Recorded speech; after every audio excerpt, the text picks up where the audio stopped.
If I remember correctly, when you guys took over that agency, it was a $10 million agency. Is that right? Somewhere around there? It was probably around a $5 million agency when we came on board. Seven Yeah. when I came in. Yeah.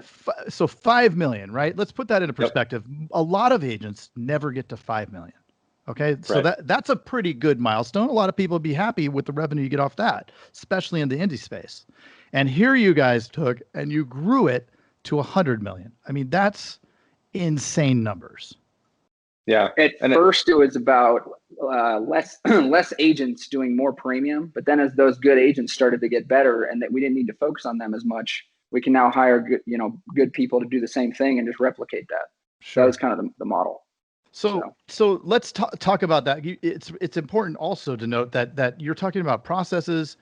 We talk about it a lot, creating the systems and processes so that you can track and measure and then scale, right? Because if you don't have the systems in place and you scale chaos, you're screwed, right? Like that's the end of the road, the hemorrhaging money. So how did you keep it so airtight? What was the formula that you put into that?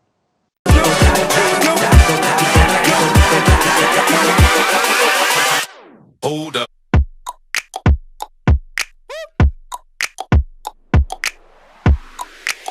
Yeah, I think it was exactly what Andy is saying. It's compartmentalizing. It's not trying to do too much as a producer. If a producer's servicing business, that's faux pas number one.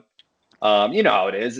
If you're trying to quote a deal and then you've got someone calling you for billing and freaking out over, a renewal premium, and, that distracts you from what you're really trying to accomplish. And so that compartmentalization of an agency is key.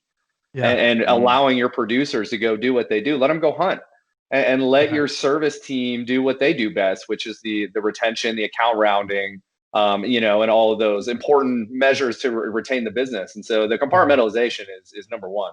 Right. And some people are fearful of that because it's like you may be giving control to somebody. It's going to cost more, but in the long run, the results speak for themselves.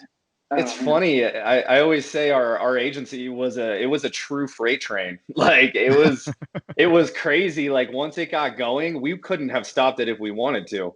Like it was crazy. Like if you market well enough and know exactly who you're marketing to and what you're trying to get, in 6 months of that marketing, you'll have more business than you can legitimately handle. And it sounds cheesy, but it's true. And you multiply that by 20, 30, 40, 50 producers, and it's like, that's something that you can't turn off. Like that thing is going.